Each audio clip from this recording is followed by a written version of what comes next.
Hello everyone, welcome to my YouTube channel PAPC pharma classes. Last class में हम chapter discuss कर रहे थे फार्माकोडायनेमिक। और फार्माकोडायनेमिक हमने देखा था, इसका मतलब क्या होता है कि ड्रग बॉडी के साथ क्या करती है, what drug does to the body. ठीक है, फार्माकोडायनेमिक होता है। इसके अंदर हमने principles of drug action discuss किए थे, stimulation, depression, irritation, replacement and cytotoxic action. ये हमने यहाँ पे डिस्कस कर लिए थे विद एग्जाम्पल्स। ठीक है, आज की क्लास में हम डिस्कस करेंगे मैकेनिज्म ऑफ ड्रग एक्शन। ठीक है, मैकेनिज्म ऑफ ड्रग एक्शन है कि ड्रग का जो एक्शन है वो किस किस मैकेनिज्म से आता है।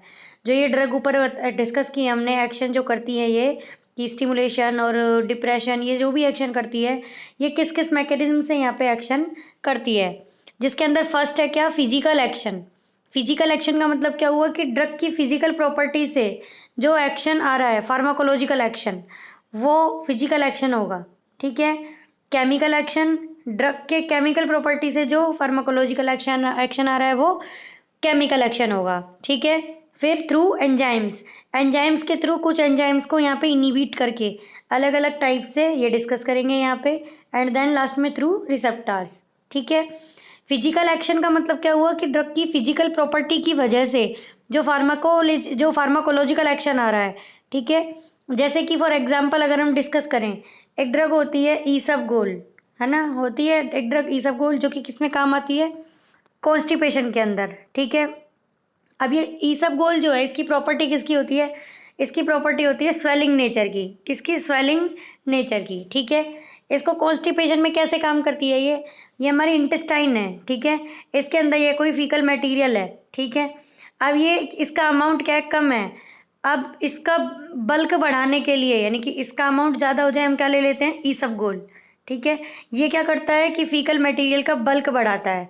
ठीक है, इसका अमाउंट ज़्यादा हो जाएगा, ज़्यादा हो गया तो वो और आगे यहाँ पे और आगे जाएगा और लास्ट में बॉडी के बाहर। ठीक है, जो कॉन्स्टिपेशन की प्रॉब्लम थी वो क्या हो जाती है, ट्रीट हो जाती है।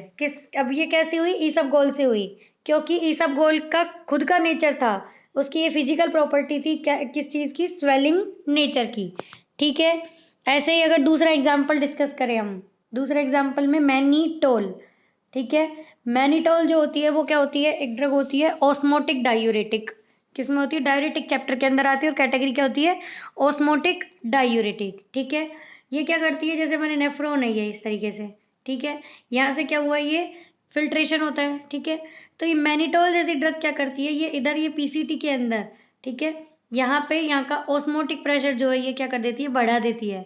अब जहाँ का ऑस्मोटिक प्रेशर बढ़ता है तो वहाँ टेंडेंसी क्या हो जाती है, वाटर को अपनी तरफ खींचने की, पानी को अपनी तरफ खींचने की। अब यहाँ पे जब ये पानी यहाँ आगे बहुत ज़्यादा हो गया तो बिना यहाँ ऑस्मोटिक प्रेशर बढ़ा के रखती है ये मैनीटोल जो है, और आगे ये फर्दर लूप ऑफ हेलने के थ्रू यहाँ पे कलेक्टिंग डक्ट और लास्ट में बॉडी के बाहर, ऐसे ही यहाँ पे मैनीटोल जो है काम करती है। तो ये मैनीटोल का खुद का नेचर था ऑस्मोटिक प्रेशर को बढ़ाए रखने का। ठीक है, जिसकी वजह से क्या है, इसने कैसे काम किया, डायूरेटिक कैटेगरी के अंदर, वो भी किसमें, ऑस्मोटिक डायूरेटिक में। ठीक है, ऐसे ही एक और एग्जांपल अगर हम फिजिकल एक्शन का डिस्कस करें तो क्या, बेरियम सल्फेट। ठीक है, बेरियम सल्फेट ये एज ए किस में काम आता है, कॉन्ट्रास्ट मीडिया में, इसमें कॉन्ट्रास्ट मीडिया में। ठीक है, जब हम यहाँ पे एक्सरे कराने जाते हैं स्टमक का, इंटेस्टाइन का, तो पेशेंट को क्या है कि बेरियम सल्फेट जो है वो उसका सॉल्यूशन घोल के यहाँ पे उसको एडमिनिस्ट्रेट कराया जाता है। क्यों, क्योंकि अगर हम सीधा कराएंगे स्टमक का और इंटेस्टाइन का तो वहाँ पे क्या, बोन बोन दिखेगी खाली। ठीक है, लेकिन हमें तो स्टमक और इंटेस्टाइन देखना है, तो ये क्या करता है, ये रेडिएशन को एब्जॉर्ब कर लेता है जाने के बाद। ठीक है, उनको वहाँ पे आगे नहीं आने देता, जिसकी वजह से इंटेस्टाइन और स्टमक जैसे जो ऑर्गन्स है ये साफ दिखाई देते हैं। ठीक है, तो ये ऐसे इसने किस में काम किया, ये कॉन्ट्रास्ट मीडिया में। ठीक है, ये इसकी खुद की प्रॉपर्टी थी। बेरियम सल्फेट का एक क्वेश्चन आता है, बेरियम मील के नाम से इसको जाना जाता है, किसको, बेरियम सल्फेट को। ठीक है, उधर ऑप्शन में बेरियम क्लोराइड या ऐसे भी मिल सकता है, तो यहाँ पे आप बेरियम सल्फेट को टिक करेंगे, जो कि ऐसे किस में काम आता है, बेरियम मील के तौर पे। ठीक है, तो ये क्या है, कुछ ड्रग्स थी जिनका जो फार्माकोलॉजिकल एक्शन है वो उनकी किसके आधार पे आया, उनके फिजिकल प्रॉपर्टी के आधार पे। ठीक है, नेक्स्ट देखते हैं, नेक्स्ट क्या है, केमिकल एक्शन। ठीक है, केमिकल एक्शन में क्या हुआ कि फार्माकोलॉजिकल एक्शन जो ड्रग का आता है वो केमिकल नेचर की वजह से आता है। ठीक है। जैसे कि जो आपका स्टमक है, ये आपका यहाँ पे ये स्टमक, ठीक है, ये स्टमक है। अब स्टमक के अंदर क्या है, यहाँ पे गैस्ट्रिक HCl जो है ये रिलीज होता है, किससे होता है, पेरिएटल सेल से होता है, ठीक है। अब हम क्या कर देते हैं, जब जरूरत से ज़्यादा HCl यहाँ पे रिलीज हो गया तो हमें क्या हो जाती है, एसिडिटी, ठीक है। हम क्या करते हैं, कुछ एंटासिड्स लेते हैं, वो क्या है, यहाँ पे एसिडिटी को कम करने का काम करते हैं। तो ये क्या हुआ, ये केमिकल एक्शन हुआ ड्रग का, जो एंटासिड्स हमने लिए उनका क्या हुआ, ये केमिकल एक्शन, ठीक है। फॉर एग्जाम्पल अगर दूसरा हम पढ़े, एक यहाँ पे ड्रग होती है BAL, इसकी फुल फॉर्म होती है ब्रिटिश एंटी लेविसेट, ठीक है। ये क्या है कि मेटल पॉइजनिंग के अंदर काम आती है वैसे तो ये, उसमें भी कौन सी, आर्सेनिक पॉइजनिंग के अंदर, ठीक है। इसका दूसरा नाम क्या होता है आर्सेनिक पॉइजनिंग का, में जो ये एंटीडोट काम करता है उसका, BAL का डाइमर कैपेरोल, क्या होता है, डाइमर कैपेरोल, ठीक है। ये इसके अंदर यहाँ पे काम करता है, ठीक है। अब ये क्या है कि लेविसेट जो होती है, ये क्या है, गैस होती है जो कि बहुत यहाँ पे हार्मफुल होती है।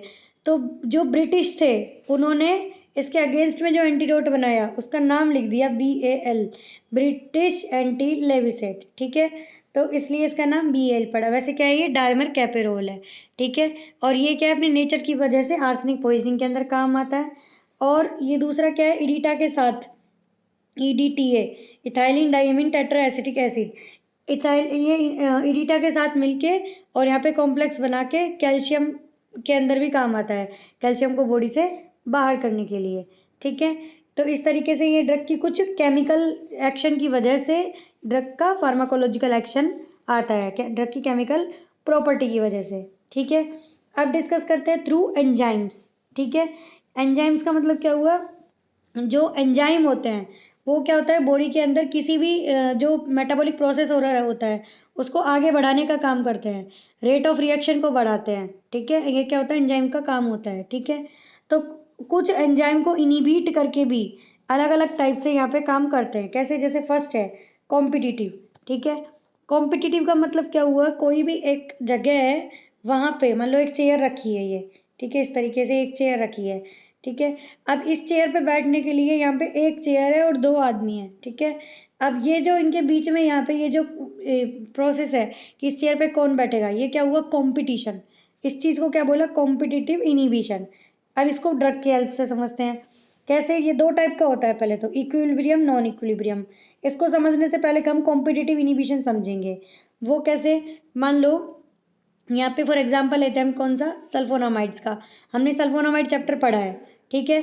इसके अंदर होता क्या है, यहाँ पे ये इस तरीके से, यहाँ पे ये इस तरीके से यहाँ पे ये जगह हो गई, ये एंजाइम है यहाँ पे जो सल्फोनामाइड के अंदर काम में आते हैं, ठीक है।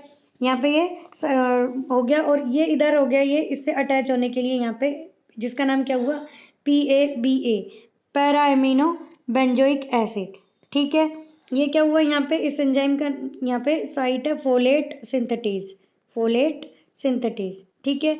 अब यहाँ पे ये इससे बाइंड होता है, यानी ये क्या हुआ, यहाँ पे ये इससे बाइंड हुआ एंजाइम से और दोनों ने रिएक्शन करके यहाँ पे आगे क्या बनाएंगे, प्रोडक्ट।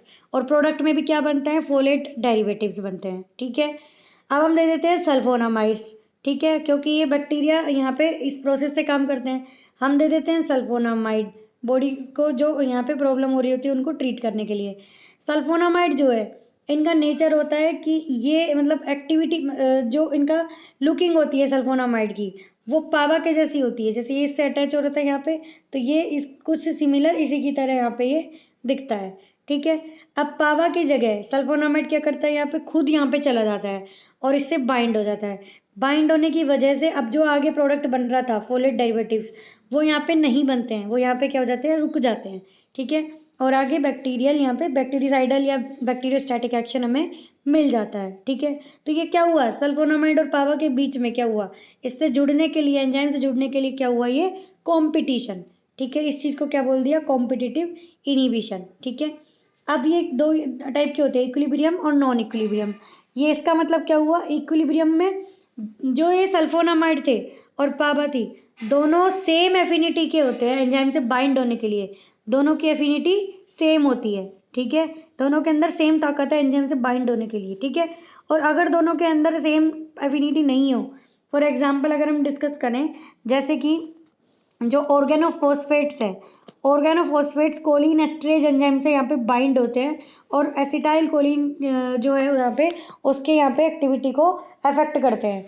तो इसमें क्या है कि जो ऑर्गेनोफॉस्फेट्स है इनकी यहाँ पे ज़्यादा पावर होती है, एक चीज़ की ज़्यादा एफिनिटी है, ठीक है। तो उस चीज़ को क्या बोला, नॉन इक्विलिब्रियम, जिसमें एक की ज़्यादा एफिनिटी है। तो इस तरीके से ये कॉम्पिटिटिव इनिबिशन होता है एंजाइम्स का, ठीक है। अब बात करते हैं नॉन कॉम्पिटिटिव की। इसके अंदर क्या है, कोई कंपटीशन नहीं होता बाइंड होने के लिए, ठीक है। ये नॉर्मल प्रोसेस के थ्रू ही हो जाता है, ठीक है। फॉर एग्जांपल जो एस्प्रिन होती है, एक एंजाइम होता है कॉक्स, ठीक है, साइक्लोऑक्सीजनेज। इसको जो यहाँ पे ये इनिबिट करती है, ये कैसे करती है, नॉन कॉम्पिटिशन से, यानी कि सिर्फ एस्प्रिन है जिसको जाके इस पे बाइंड होना है।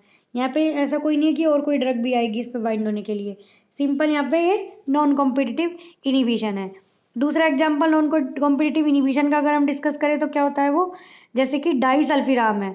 डाइसल्फिराम इनिबिट करती है एक एंजाइम को, एल्डिहाइड डिहाइड्रोजिनेज को, जिससे कि क्या है कि ये काम किस में आती है, जो अल्कोहलिक पेशेंट होते हैं उनके अंदर ये जो अल्कोहल यहाँ पे लत लग जाती है उसको छुड़ाने के लिए जो यहाँ पे ड्रग काम में ली जाती है वो कौन सी ली जाती है, डाइसल्फिराम, ठीक है। तो ये एग्जाम्पल किसका हुआ, नॉन कॉम्पिटिटिव इनिबिशन का, ठीक है। तो ये इस 3 टाइप से हमने डिस्कस कर लिए कि ड्रग का एक्शन फिजिकल प्रॉपर्टी की वजह से, केमिकल प्रॉपर्टी की वजह से, और कुछ एंजाइम्स के थ्रू, ठीक है। अब बात करते हैं थ्रू रिसेप्टार्स, ठीक है। रिसेप्टार्स क्या होता है, रिसेप्टार अगर देखा जाए तो रिसेप्टर बॉडी के अंदर प्रोटीन मॉलिक्यूल होते हैं, ठीक है। क्या होते हैं, प्रोटीन के मॉलिक्यूल एक तरीके से, ठीक है। रिसेप्टर जो होते हैं वो बॉडी के अंदर सिचुएटेड होते हैं, ठीक है, बहुत होते हैं, कोई एक रिसेप्टर नहीं होता, ठीक है। और हर ड्रग, ऐसा नहीं है कोई सी भी ड्रग लेंगे वो कोई से भी रिसेप्टर से जाके बाइंड करेगी, हर ड्रग का अपना अपना एक्शन होता है अपनी अपनी रिसेप्टर से बाइंड होने का, ठीक है। रिसेप्टर और ड्रग के बीच में वही रिएक्शन होता है जो एक लॉक और की का होता है, ठीक है।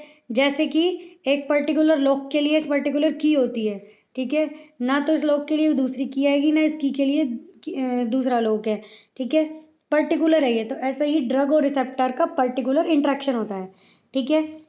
इसके अंदर कुछ टर्म्स होती हैं, जैसे कि एगोनिस्ट है। एगोनिस्ट क्या हुआ कि ये मान लो कि ये यहाँ पे रिसेप्टर है इस तरीके से ये, ठीक है। एगोनिस्ट यानी कि इसने यहाँ पे ये यहाँ पे जुड़ गया, अब जो ये ड्रग थी ये इसके साथ जुड़ के एगोनिस्ट जो है ये यहाँ पे इसके साथ ड्रग के साथ यहाँ पे बाइंड होके रिसेप्टर से, और फिर ड्रग के एक्शन को बढ़ाएगी और अच्छा एक्शन आएगा। इस चीज़ को क्या बोलते हैं, agonist, which activate a receptor to produce an effect similar to that of the physiological signal molecule, यानी कि ड्रग का एक्शन बढ़ाएगी अब ये रिसेप्टर से बाइंड होके, ठीक है, उसको बोलते हैं क्या, एगोनिस्ट, ठीक है। ये मान लो इसको ऐसे समझेंगे हम, यहाँ पे ये मिड लाइन है, ठीक है। अब यहाँ पे ये मिड लाइन है इस तरीके से, और ये यहाँ पे हो गया एगोनिस्ट, ठीक है। दोबारा से मैं बना दूँ, ये यहाँ पे क्या हुआ, एगोनिस्ट। अब दूसरा देखते हैं पार्शियल एगोनिस्ट। पार्शियल एगोनिस्ट का क्या मतलब हुआ, जो कि सब मैक्सिमल इफेक्ट प्रोड्यूस करते हैं, यानी कि है तो ये एगोनिस्ट, एक्शन को तो बढ़ाएगी लेकिन टॉप मोस्ट एक्शन नहीं बढ़ाएगी जो एगोनिस्ट ने किया, ये कुछ सब मैक्सिमल से कम, ठीक है, वो क्या हुआ, पार्शियल एगोनिस्ट, ठीक है। फिर है क्या, एंटागोनिस्ट। एंटागोनिस्ट का मतलब क्या हुआ, ये वो होते हैं जो कि जिनका खुद का कोई एक्शन तो होता नहीं है, लेकिन ये जो एगोनिस्ट का एक्शन आ रहा है उसको क्या कर देते हैं, यहाँ पे अपोजिट कर देते हैं, ठीक है। अपोजिट एक्शन में ये इफेक्ट करते हैं, इनका खुद का कोई एक्शन नहीं होता, और ये जो एगोनिस्ट ड्रग की हेल्प कर रहा था, ड्रग के एक्शन को बढ़ा रहा था, उसको ये क्या कर देते हैं, ब्लॉक कर देते हैं, ठीक है। यानी कि देखा जाए तो ये एगोनिस्ट जो है, अगर मतलब एंटागोनिस्ट, एगोनिस्ट तो ये से काम कर रहा था तो एंटागोनिस्ट इस तरीके से काम करेगा, उसको क्या बोलते हैं, एंटागोनिस्ट, ठीक है। आगे चलते हैं, आगे और क्या होते हैं, इनवर्स एगोनिस्ट, ठीक है। इनवर्स एगोनिस्ट कैसे काम करते हैं, ये क्या होते हैं कि an agent which activate receptor to produce an effect opposite direction to that of the agonist. ये क्या करते हैं, ये एगोनिस्ट की तरह ही काम करते हैं लेकिन उल्टी डायरेक्शन में, ये तो इसको क्या कर देते हैं, ब्लॉक, और ये यहाँ पे उल्टी डायरेक्शन में इफेक्ट करते हैं, उसको क्या बोलते हैं, इनवर्स एगोनिस्ट, ठीक है। तो ये कुछ टर्म थी जो कि किसको डिसाइड करती है, रिसेप्टर्स के थ्रू जो ड्रग का एक्शन आ रहा होता है उनको, ठीक है। इसके अंदर आगे और भी हम जो ड्रग रिसेप्टर इंटरेक्शन है इनके थ्रू जो थ्योरी आती है वो सब हम डिस्कस करेंगे, लेकिन वो किस में करेंगे, नेक्स्ट क्लास में, ठीक है। तो नेक्स्ट क्लास में बाकी की चीज़ें डिस्कस करते हैं, तब तक के लिए थैंक यू, धन्यवाद, जय हिंद, जय भारत।